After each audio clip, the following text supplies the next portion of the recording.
señoras y señores, la mesa en perspectiva en este lunes, que es 2 de abril de 2018. Estamos con Casilda Echevarría, buen día. Hola, buen día. Estamos con Adriana Marrero. Hola, ¿qué tal?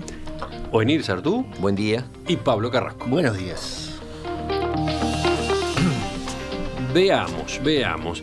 Después de un comienzo de año atípicamente intenso en el debate político y social, basta recordar lo que fue enero con los autoconvocados, ahora que pasó la pausa de Semana Santa y Semana de Turismo, porque fue pausa, se notó, ahí hubo un parate importante. ¿Qué temas debe encarar el sistema político en estos 2 meses que vienen, abril y mayo, hasta que llegue el Mundial, cuando parece que todo va a frenarse de nuevo? Hay que aprovechar esta ventana de oportunidad. Son 60 días.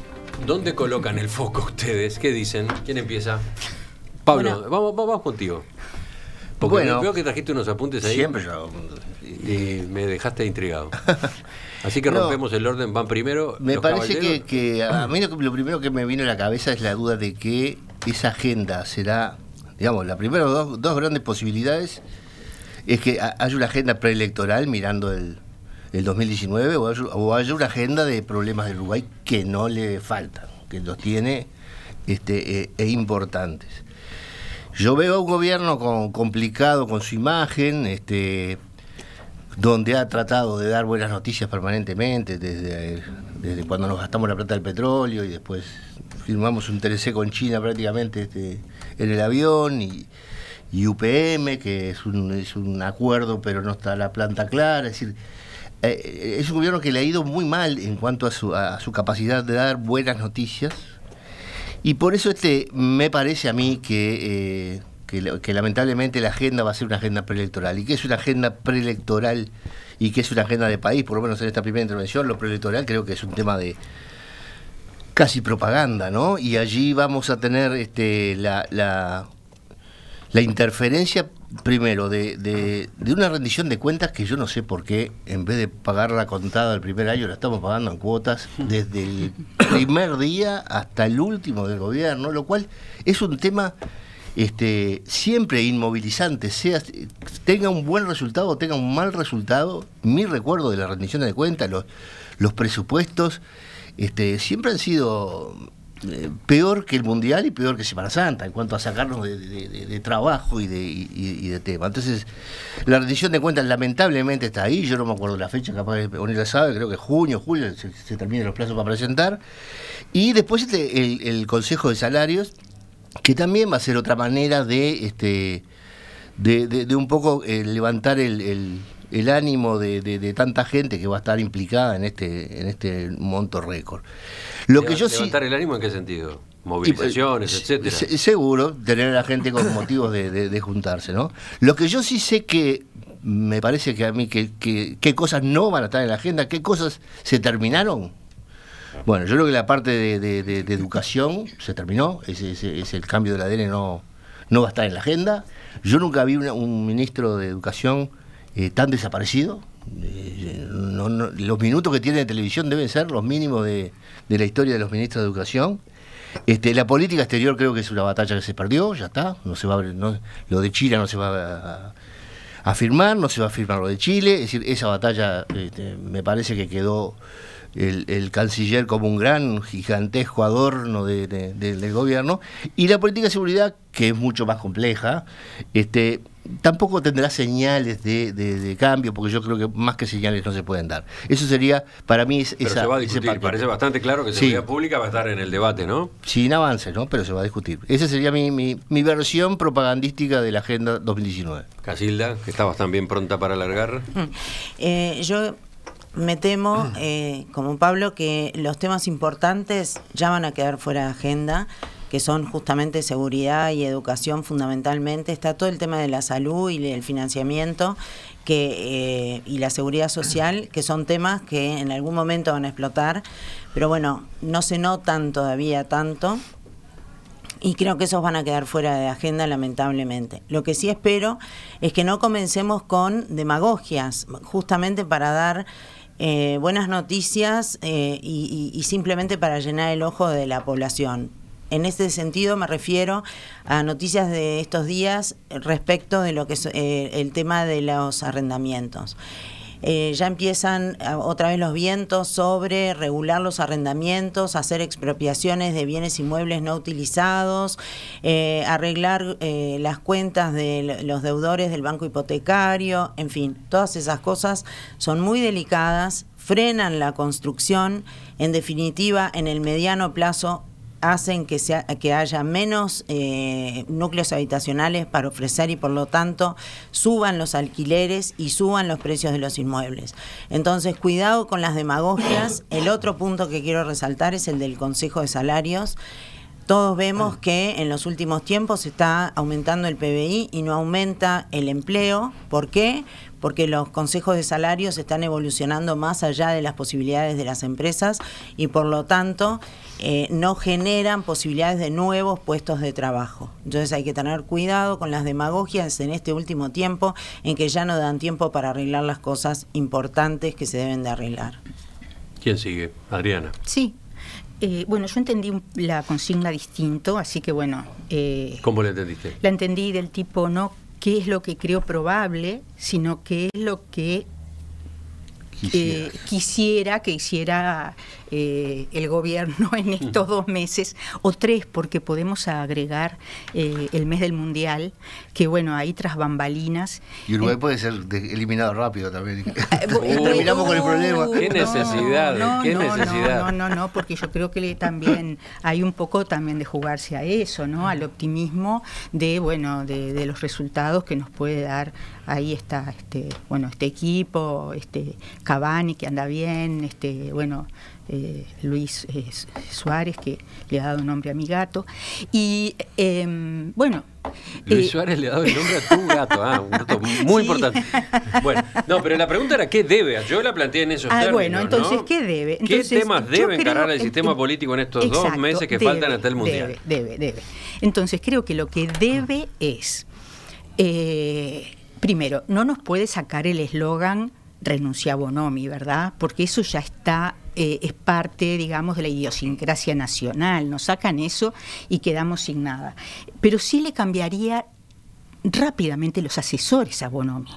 Es decir, no sé, le pondría otros asesores que estuvieran menos ligados con esta concepción de la cultura alternativa de la delincuencia, ¿verdad? De que, bueno, son formas alternativas de vida. Y, bueno, que se ponga a ser ministro del Interior de una vez por todas y que, bueno, que se encargue de la seguridad. Porque, entre otras cosas, cuando estemos todos distraídos mirando el Mundial... bueno, sería deseable que no hubiera robos, asaltos, etcétera, porque estamos todos prendidos de la pantalla. Y eso también, ¿no? Un poco así subrepticiamente, pero también dando un mensaje claro. Siempre los recambios de ministros del Interior han dado respiros a los gobiernos, ¿no? Es decir, siempre han cambiado, es decir, muy frecuentemente han cambiado en la mitad. Pero tú no ves que vaya a haber recambio, ves que no va a haber cambio de equipo. No, puede haber recambio de asesores, no creo que haya recambio, porque para esto es una cuestión de principios para Mujica. Pero además... ¿Para Mujica y para, es decir,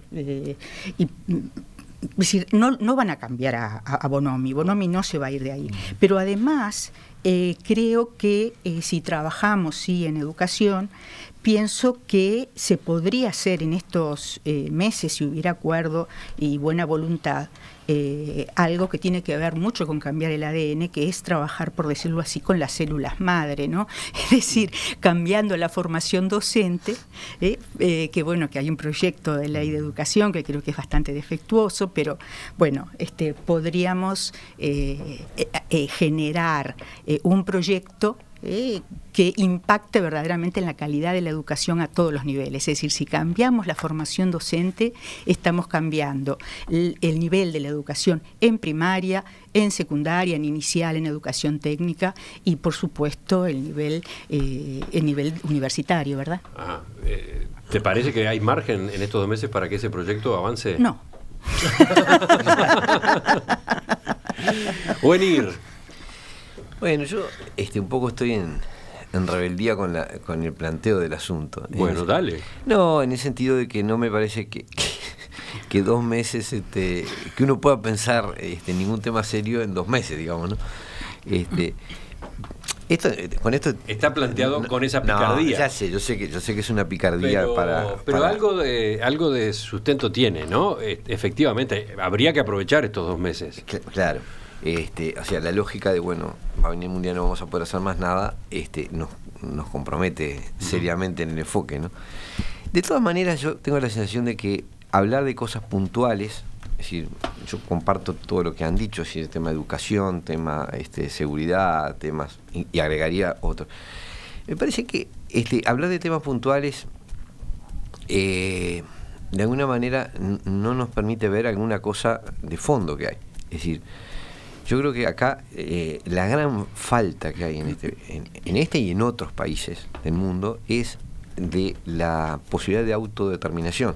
Es decir, el modelo que estamos siguiendo en lo económico es un modelo que está pensado y determinado por intereses económicos que operan a nivel supranacional. Entonces, a partir de ahí, el resto de los problemas son inevitables. Es decir, lo voy a ejemplificar. Digo, Pablo hablaba del pseudo contrato con UPM.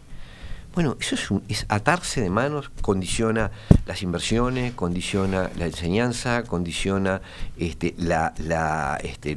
uso del territorio, condiciona absolutamente todo. Entonces, ¿qué le voy a pedir al gobierno? Que haga H o B en lo que a mí se me ocurra, si está dirigido a cumplir ciertos objetivos que no son pensados por la población uruguaya ni para la población uruguaya. Como siempre. Bueno, pero hemos llegado a grados después. Otra cosa. Ahora, a partir de ayer, pero efectivamente a partir de hoy, ninguna operación económica se puede hacer sin pasar por el sistema financiero. Es decir, por la ley de inclusión financiera, ahora, si compras un auto, si compras una casa, si cobras el sueldo, si cobras la jubilación, si le pagas a la empleada doméstica, todo tiene que ser a través del sistema, si son mensuales, en el caso lo digo para no generar conflictos, pero todo tiene que pasar por el sistema financiero. Bueno, yo digo, ¿qué uruguayo pidió eso? ¿Quién quería que cuando va a comprar algo le va a pagar a la empleada, tiene que pagar a través de una cuenta bancaria? Es absurdo, digo, eso es un interés del sistema financiero y es un interés del Estado para controlar. Hay una especie de alianza entre el gobierno, en definitiva, para controlar toda operación y recaudar, y por otro lado le genera enormes ganancias al sistema financiero, enormes ganancias de las que no nos damos cuenta porque creemos que es inocuo, pero el sistema financiero no funciona gratuitamente. Si cuando tú pagas con la tarjeta vas a estar pagando el costo de la intervención financiera, aunque no lo sepas. ¿Por qué? Porque le van a cobrar al comerciante y el comerciante va a tener que remarcar más alto para absorber ese costo. No nos vamos a dar cuenta, pero vamos a estar todos subvencionando el sistema financiero. Entonces, cuando uno ve esas cosas, para poner solo ejemplos, ¿no? UPM y sistema financiero, bueno, ¿qué voy a decir? ¿Qué voy a esperar que hagan con la educación? ¿Qué voy a esperar que hagan con la seguridad? Si el país está pensado, si el sistema que estamos funcionando está pensado para el beneficio de ciertos intereses que no son la población del Uruguay. Y esto no pasa solo acá, pasa en todo el mundo. Entonces yo te diría, si hay algo que se podría hacer en 2 meses, bueno, yo diría, revisen la ley de inclusión financiera y revisen el acuerdo con UPM, porque son negocios que nos atan de pies y manos. En todo sentido. Cada uno expuso su punto de vista, ahora podría venir la discusión. Pablo, sobre esto que dijo, sí, por ejemplo, ¿qué pensás? Sí, básicamente estoy de acuerdo. El tema es, digamos, que el comienzo tiene las cosas, es como cuando... ¿Estás de acuerdo? Estoy de acuerdo de que por allí están los temas. Yo dije en mi primera intervención lo que me parecía que iba a suceder, y ahora voy un poco a lo de Adriana, lo que me parece que debería suceder, que no va a suceder. El tema es ser optimista o ser pesimista respecto a lo que va a ser la agenda. Pero este país está generándose problemas muy grandes. Nos estamos endeudando. Aquel avión de Jorge Valle que se hizo tan famoso porque tenía 1.500 millones de dólares es mucho menos dinero del que nos endeudamos cada final de año. El avión de Jorge Valle, estás aludiendo al avión que vino de Estados Unidos, que nunca sé si existió, o habría venido en medio de la crisis bancaria. O si fue un giro, fue un giro con la firma de Bush. Pero yo después te voy a hacer un cuento. Buenísimo. Pero eso era mucho menos dinero.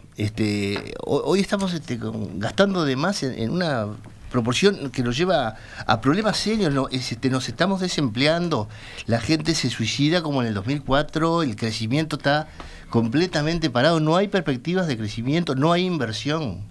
Y casi todo lo que uno ve que se está haciendo para resolverlo son políticas sociales, no están absorbiendo el problema.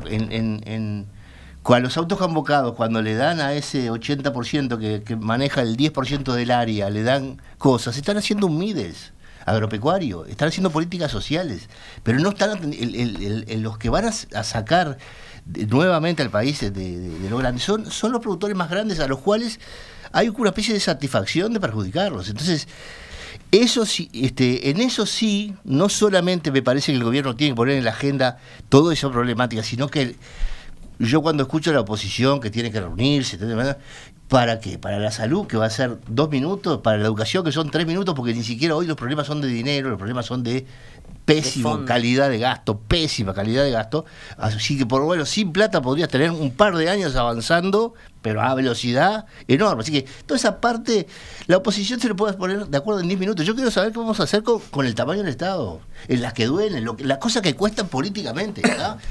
Porque si no, no juego más. Yo quiero a alguien que empiece a decir que los cuidacoches van a ser menos, no van a ser más, y van a tener cursos y van a estar rentados, que la mitad de Bellañón no puede estar en el MIDES. Es decir, eso es lo que yo necesito de que se ponga en la agenda y ahí meto no solo el Estado, a la oposición, que quiero que se embarre, quiero que se pague los costos de cosas que no van a ser populares, porque para salir de esto va a haber que hacer cantidad de cosas populares. El Estado gasta mucho peor su dinero que lo gastan los particulares. Y estamos en un punto donde la gente ya no puede darle más al Estado, que lo va a gastar muy mal. Ahí tenemos la agenda que también puso los autoconvocados, o como dice un paisano, los evacuados, en vez de los autoconvocados. Los evacuados, la agenda de los evacuados, es una agenda de decencia. Ni siquiera es una agenda de plata. Les están pidiendo decencia. No podés usar tanta plata para los diarios. Bueno, todo eso es la que sí debería estar, pero lamentablemente creo que no va a estar. Y mucho menos en 2 meses. Pero podés plantearlo. ¿Por qué? ¿Tiempo para plantearlo? Bueno, yo en el mismo sentido que iba a venir para esta segunda intervención, había pensado lo que sí se puede hacer en poco tiempo. Y es justamente la evaluación de la Ley de Inclusión Financiera y todas las adláteres que se han dictado alrededor de ella, que creo que se puede hacer una buena evaluación y hacer ajustes para minimizar los daños que se han creado, porque si bien yo no estoy en contra de facilitar la inclusión financiera en términos generales, como un país adelantado, que se pueda usar fácilmente la tarjeta de crédito, la tarjeta de débito en todos los lugares y todo eso, estoy en contra de la obligación. Tú decías hoy, ¿quién le quiere pagar a la empleada doméstica con débito bancario? Bueno, ¿qué empleada doméstica quiere que le paguen en un banco?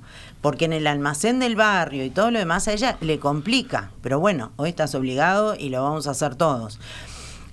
Así que por un lado el tema de inclusión financiera y todo el conjunto de normas en tema financiero que se han dictado en estos años, eso yo creo que hay que revisarlo. Está afectando la inversión en otras de las leyes, estas que habilitaron la comunicación directa entre la AFIP y la DGI, por ejemplo, que toda el flujo de información es desde la DGI hacia la AFIP, por supuesto, porque estaban todos los capitales argentinos acá y estamos perdiendo esa oportunidad. En fin, ahora no hay tiempo para hablar de todo ese conjunto de leyes que creo que le ha hecho un daño tremendo al país, y creo que en estos 2 meses alguien se podría sentar a pensar sobre eso. Y el otro tema es el Código de Proceso Penal. La verdad, yo estoy en desacuerdo con muchas de sus normas y creo que es un momento de evaluación. Oí en estos últimos días a Pedro Bordaberry que justamente decía eso, que cuando la aprobaron dijeron, bueno, vamos a ponerlo a andar porque hay muchas cosas para mejorar, pero evaluemos. Y bueno, esto de las penas alternativas para delitos que son graves, los acuerdos entre unos y otros con tal de llegar a un final y entonces la gente queda libre. Bueno, todas esas cosas para mí inaceptables, lamentablemente. Podrían sentarse gente en estos 2 meses a evaluar lo que está pasando y tratar de elaborar un proyecto de alternativa. Y solo para terminar, todo este tema de lavado de activos que se ha generado, esta discusión enorme con respecto a si había que derogar las normas anteriores o si había que sustituirlas. Estás hablando de ese problema de redacción de una ley, ¿no? Sí. Problema, entre comillas. Sí, y que ya ahora algunos abogados, algunos colegas se han subido al carro, por decirlo de alguna manera, para tratar de exculpar a personas que habían sido procesadas por delitos anteriores, contenidos en leyes anteriores, por lavado de dinero. Es muy simple, que dicten la ley interpretativa y simplemente en 2 artículos digan nada más que qué es lo que quisieron poner y eviten todo este problema e injusticia de todos los procesados anteriormente. Simplemente eso. Eso sí se puede hacer en 2 sí, meses. Claro. Claro. Habría que hacerlo bastante más rápido que eso, en 2 horas, ¿no? Yo tengo mis dudas sobre que eso se pueda resolver por vía interpretativa, ¿no? Porque si yo te digo, derógase tal cosa, ¿qué se puede interpretar? Pero lo que pasa es que los hay contenidos... 2 interpretaciones posibles, ¿no? No, estoy de acuerdo contigo en que... Pero ¿sabes qué pasa? Que como los contenidos están incluidos en esta nueva ley, el hecho de derogar, ¿qué quiso decir? La verdad que desde el punto de vista de técnica jurídica ha sido malísimo igual. Lo que pasa es que el problema es que voy a parecer reiterativo, pero es que la realidad es reiterativa. Esta legislación viene hecha en molde. Este código es un calco del régimen que se aplica en Estados Unidos. Ahora estás hablando del código del proceso penal. Claro, pero estamos cambiando de tema y a los oyentes nos vamos a la legislación sobre lavado de activos es una legislación que viene hecha de confección en todo el mundo. Es decir, la ley de anterior son todas de molde. Entonces nadie las revisa, nadie mira, redactan, no se atiende realmente a lo que se está haciendo. Entonces, no había ninguna necesidad de remodificar y derogar y volver a poner. Es decir, hay una cosa que es que la legislación, para ser más o menos seria, tiene que ser medianamente estable. Es decir, uno tiene que saber a qué atenerse. Si están completa. Me ha pasado discutiendo con legisladores, decir, che, esto es un disparate, mirá. Entonces te dicen, sí, pero no te preocupes, después lo arreglamos, después sacamos una ley modificativa. Entonces, pero no, porque en materia penal es peligroso. En materia penal es demencial, es como un mono con ametralladora. Claro. Porque te produce efectos para un lado y para el otro que son tremendos. En materia civil la derogación es siempre para el futuro, pero en materia penal, si es más benigna, para explicarle a la gente, puede aplicarse para atrás. Entonces, también empezar a jugar con esas cosas y que después resulta que una cosa que fue derogada y que es más beneficiosa para el delincuente o el procesado, perdón, no se aplique porque lo interpretamos de otra manera, también abre las puertas para un grado de discrecionalidad que es peligroso. El error ya está. Por eso, me parece que el error está, no sé si es que tiene una solución, pero ojo que la solución no sea más gravosa que el problema. Porque, a ver, yo sí me dicen que, no sé, un destacado dirigente de fútbol que estaba procesado por esa cosa, bueno, sale libre. No me hace gracia. Pero mucho peor es que después no se sepa en el Uruguay si vas a estar preso y si Pepito va preso y Juancito sale libre porque le aplican legislaciones distintas o le modifican. La verdad que es ojo con que las soluciones sean más gravosas que el problema que se quiere corregir. Lo último, Adriana. Después nos dicen que las mujeres hablamos mucho. No, a veces hablan mal. Que es ni mucho ni poco, mal. Es lo grave. Yo quiero... algunas, no todas. Yo quiero cortar con la amargura. No cortar con la dulzura, sino con la amargura. Hay oyentes que están un poco golpeados. No, pero es que, a ver, estamos con una especie de mirada, me parece, excesivamente apocalíptica, ¿no? Es decir, yo entiendo que si yo soy muy crítica con algunas de las cosas que han pasado, que están pasando, con la falta, digamos, de una estrategia coherente, digamos, en lo que tiene que ver con la política del Frente Amplio, pero por otro lado tampoco podemos negar que, bueno, venimos de el mayor periodo de la historia del Uruguay de crecimiento ininterrumpido, nos pasamos de largo por varias crisis internacionales, donde se esperaba que Uruguay sucumbiera y no sucumbió.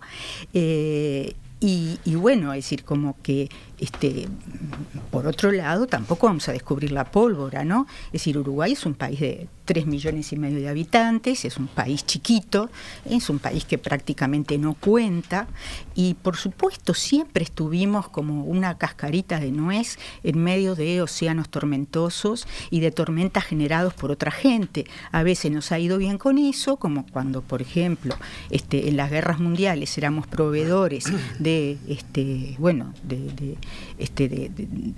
materias primas y de carnes, etcétera, y algunas veces nos ha ido mal.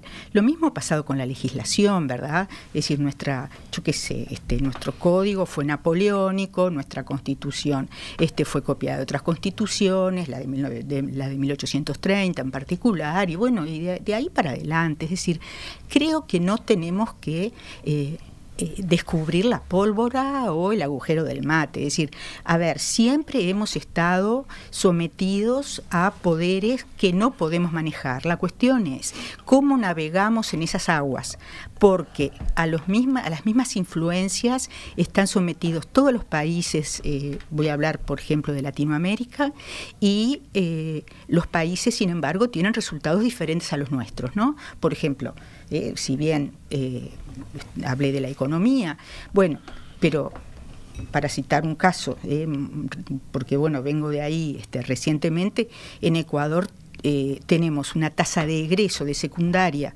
del 55%, un país que tiene 6% todavía de analfabetismo, y nosotros que combatimos el analfabetismo hace mucho tiempo, tenemos una tasa de egreso que apenas supera el 30%. Entonces, dentro de las mismas condiciones mundiales y los mismos condicionamientos, hay países que lo hacen mejor y otros que lo hacen peor. Y por otro lado, quiero decir algo, lo último, no encuentro ninguna razón, he escuchado, he leído, no encuentro ninguna razón para oponerme a la ley de inclusión financiera. Para nada, me parece que saca un costo también, que es el de la moneda corriente. La gente se hace la ilusión de que el papel vale algo, el papel no vale nada. En un momento hubo... No, es decir, es la misma ficción.